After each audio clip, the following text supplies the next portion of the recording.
Hi everyone, this is Sultan with Rex Team, and in this video I'll show you how you can generate product feed for eBay Seller Center using WooCommerce Product Feed Manager. So let's get started.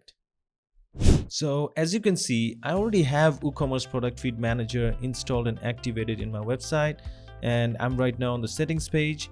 So now before I get on showing you how to generate the feed for eBay Seller Center, let me go over a few basics on eBay.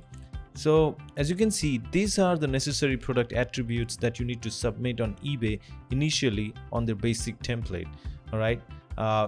They accept product feed files in the form of CSV, which is comma separated values, and that's exactly what will be generated when you generate the feed using the plugin. All right.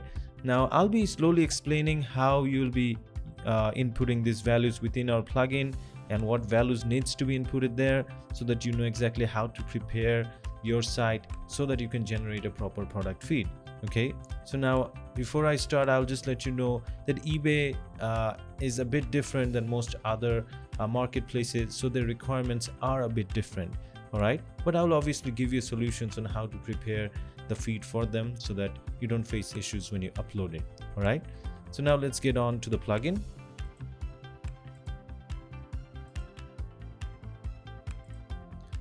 Okay, so now before you can start generating feed,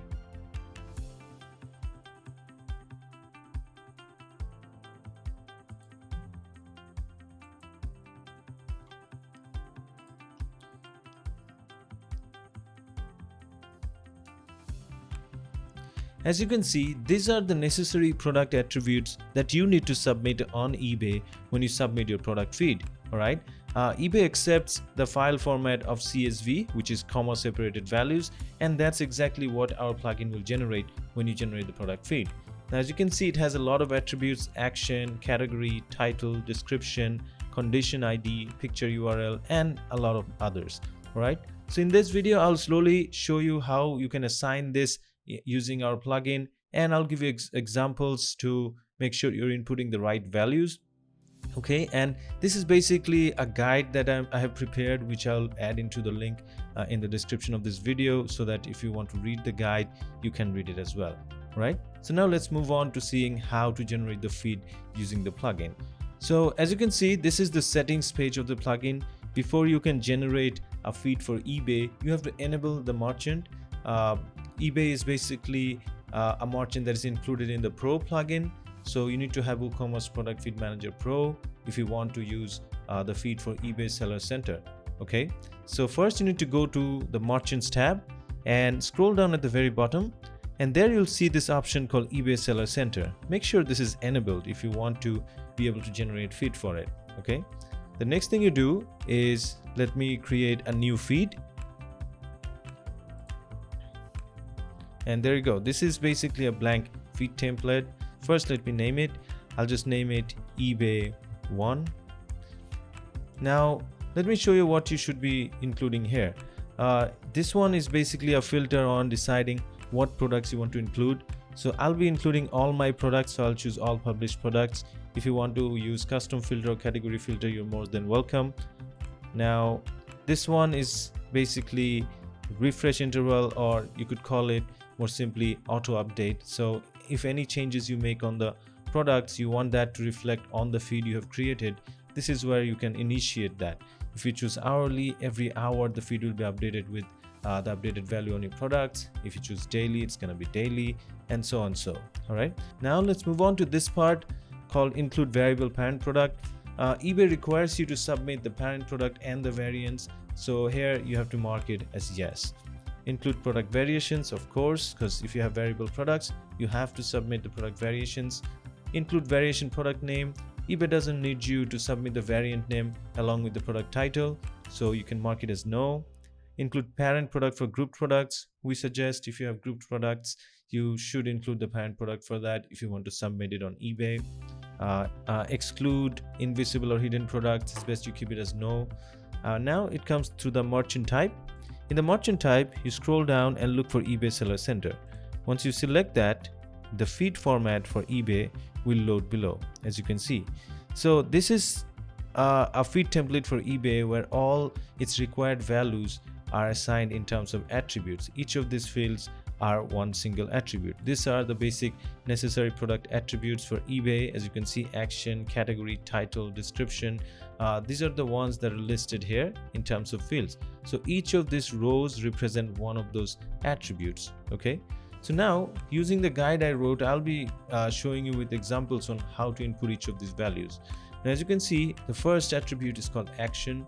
Now, here you can see the attribute name also has some extra data on top, which is basically the site ID, the country, the currency, and the version. Okay.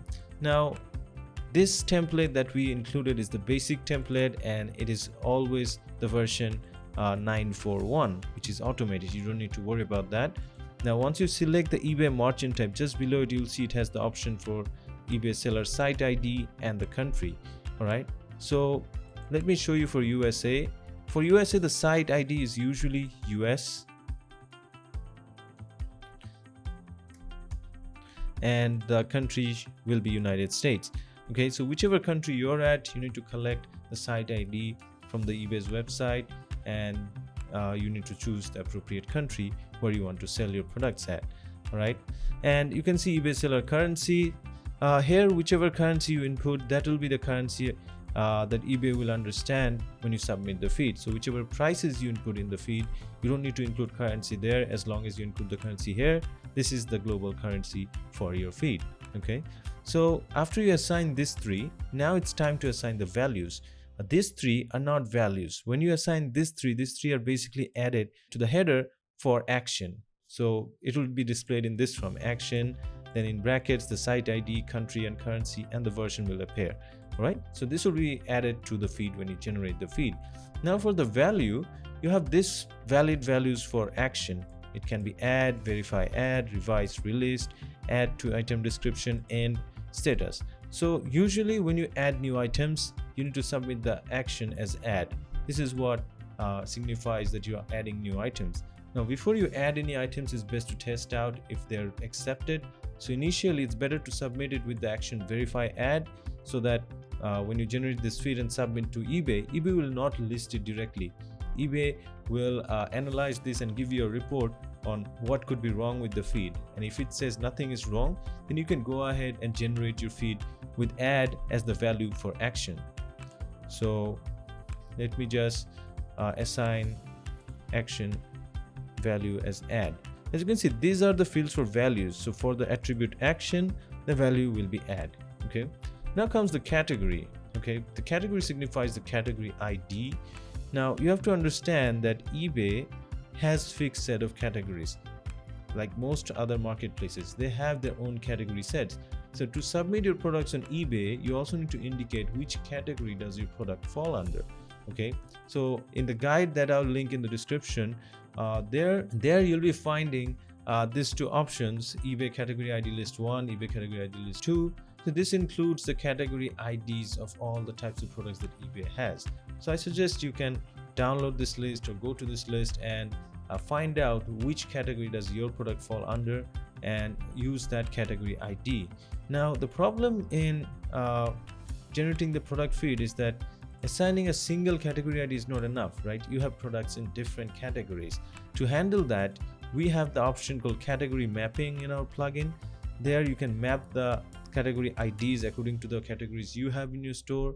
And once you do that, you just use an attribute value, and at the very bottom, you will have this section called category map. So right now I didn't create any category mapping for this eBay because I was thinking I'll just generate it for a specific attribute. But if you have set up a category mapping, then when you choose attribute, at the very bottom, you will get the name of the category map you created just under category map. When you select that, then when generating the feed, all the products will have the category IDs accordingly, the one that you set up in category mapping. Now, we already have a video to show you how the category mapping works, but I'll be creating a separate video to show you how you can use the category mapping for eBay Seller Center. Right now, what I'm gonna do is I'm just gonna generate the feed for a single category. All my products are in one single category that relates to eBay. So I'll just use one single value. So I can collect the category values from here, but I already know the category value of my product is 1745. So you can check it out from the list, whichever applies, you can input that here, and that's acceptable. The title is basically the title of the product. So whichever product you're selling, you can choose that. Now in WooCommerce, it's saved under the product title, so you just choose attribute and choose product title, and this is going to pull in the product title. For description, this is the description of your product, so you can simply assign it as attribute and choose product description as the value. Now the condition ID is something different in eBay compared to other marketplaces. eBay allows you to resell certain products which are not new, not brand new. However, there are certain other products which eBay doesn't accept unless it's new. Now, for the products that eBay does accept it, even if it's not new, for them you have specific condition IDs that you can submit to indicate is it new or is it refurbished, reused. So basically, let me show you. Here, I have a list of condition IDs for different categories, as the IDs vary from categories. So whichever condition ID you have for your products, you can assign that. So the condition ID will have the values either new, reused, refurbished, in good condition, bad condition. You'll find all that explained in this list. All right. Now the products I'm using, they will be under the condition ID 2750 to indicate that these are new. If you have all the products that are in brand new shape, then you don't even need to submit the condition ID attribute. You can leave it blank. It's fine. Okay. Next comes the picture URL. It signifies the URL to the image for the product. So you just choose the featured image as the value, and this will choose the featured image of the product. If you have a variable product, it will take the featured image of the variable product itself. If it's a simple product, it will simply take the main image of the product. Okay. Now the quantity is self-explanatory. It explains how many products you're submitting, all right, or how many products are available for sale. Now you have to understand that in case you sell your products in lots, the quantity will signify the number of lots rather than the lot size. So let's say you have certain products where in one lot you have 50 products. So in the quantity, if you submit the value 2, this means that you have 2 lots available rather than 2 number of products. Okay, so that you have to keep in mind.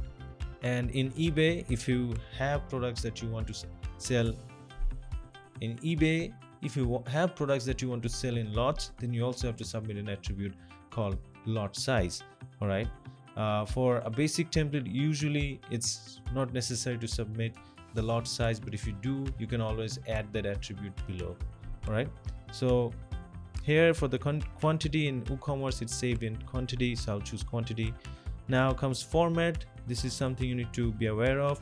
You need to understand where you want to submit the eBay products. Now eBay has this special thing called auction, which most other marketplaces doesn't have. If you want your products to be available for auction, you need to choose the format as auction, or if you have a fixed price per your product, then you can choose fixed amount. And classified ads is basically a specific section for only a certain categories. So if your product falls in those categories, you might as well put it up for classified ads if you want to. All right, so right now I'll just choose the format as auction, as I want my products to be on auction on eBay. When you put your products on auction on eBay, it means that the people will start bidding on your product. You can assign a start price where the bidding starts, and at the end of the time of the auction, the highest bidder gets to buy your product. All right. However, you also have the option to set a buy it now price, right? For which, let's say someone doesn't want to bid, he just wants to pay the big amount right away and buy the product. So you can assign that price as well. So now for the start price, you can choose a minimum price, but usually what we do is we want the minimum to be the regular price in WooCommerce. So here, just choose it as attribute and assign the value as regular price. So this will pull in the basic price you have for your product on your site. So eBay will consider that as the minimum price to bid for, and the highest bidder will get to buy the product at that price he bid for. Now the buy it now price is basically before the bidding period. If someone wants to purchase the product regardless, he can just pay this amount, and the bidding is over, he will get the product, right? So you can submit this, or if you don't want to, it's up to you, it's fine. It's not a mandatory field, but we suggest you provide a buy it now price, so that sometimes the bidding doesn't go that high, a person might for some reason purchase the buy it now price. Okay, so this thing, it's better if you store the value in any field within the product. Then you can choose attribute and then go ahead and assign that field over here, or if you want, you can just use a static value. All my products have a similar price range, so I'll use a static buy it now price of $500. All right, so anyone who wants to buy it right away, he can pay $500 and take the item immediately without waiting for the bidding time. All right, now the location is basically where the product is stored at. Okay, so this is where your product is right now. So let's say you have a store at Los Angeles, California, so you can submit that as the value for location. So let's say I'll just write here Los Angeles CA. All right, the duration is basically how long you want the product to be available on eBay for sale. Okay, now here you have these options: 1 day, 3 days, 5 days, 7 days, 10 days, up to 120 days. But these are all conditional. Not everybody can put a product up for 60 days, right? As you can see, to list products for 60 days, this option is only applicable for classified ads. All right, so if you're putting it up for classified ads, only then you can put your product there for about 60 days, or else you cannot use this value. Okay, most common time people use is 14 for auction, because after 14 days they just resubmit a new list with new product and the available quantities. All right, so I'll just go ahead and choose duration as 14.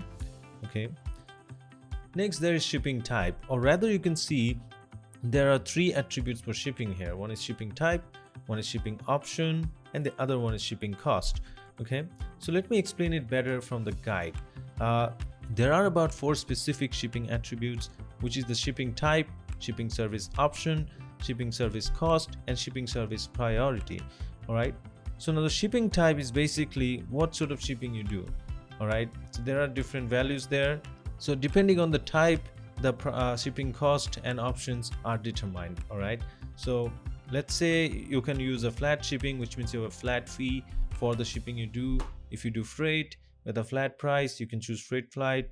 If you have a calculated shipping, depending on the location, you can submit it as calculated. So let me just put it as flat. By this, what it means is that you'll be having a flat shipping cost no matter where you deliver.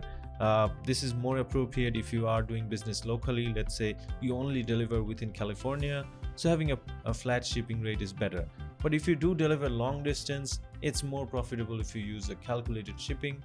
But it totally actually depends on the shipping service that you use. So let's move on to understanding how that works. The shipping service option is basically what shipping service you'll be using to deliver the products. You can submit up to 4 shipping options. The initial way is to submit just one. If you have multiple shipping companies that you use, then you can submit both of them. All right, so let's say I choose FedEx today. It means that I can submit right away on the same day if I want to. Okay, then comes the shipping cost. Depending on the shipping service you inputted, you will have a fixed shipping cost, so you can input that.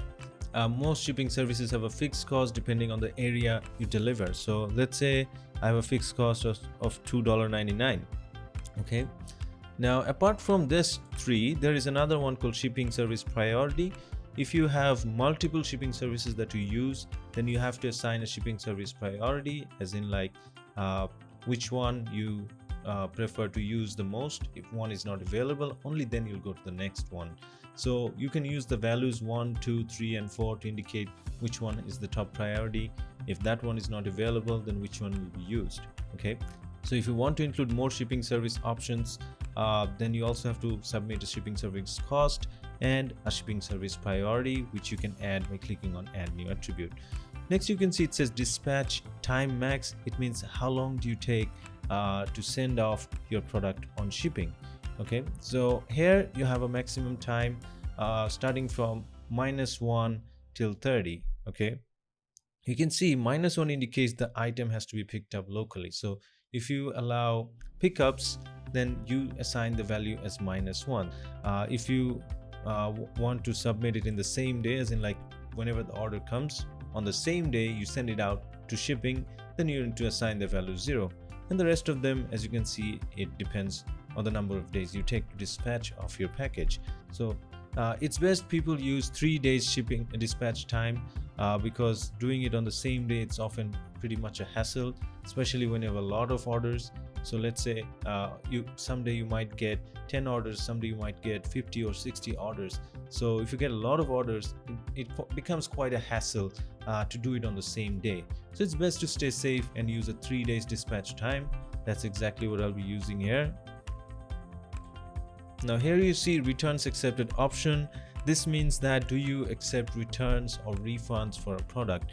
Certain products are non-refundable or non-returnable. For example, let's say undergarments, you cannot return them when you buy it from anywhere actually.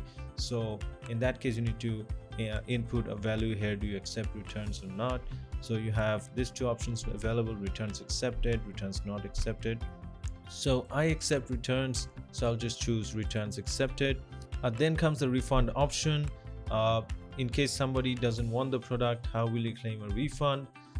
Here you have this valid values of money back or exchange, money back or replacement. So the names are self-explanatory. I only allow money back, I don't allow any exchange, so I'll just assign the option as money back. Returns within option, this one indicates how long after delivering the product a person is eligible to ask for return or refund. All right, so basically let's say a person bought the product. If you choose, let's say 14 days, then the person can return the product if he wants to within that 14 days. It's basically a cool-off period. If you give 30 days, he has 30 days to decide does he want to keep the product or not. The standard way to do this is just use 14 days, as that's the least amount of time. And once a person goes past 14 days, he will not be able to return the product to you anymore.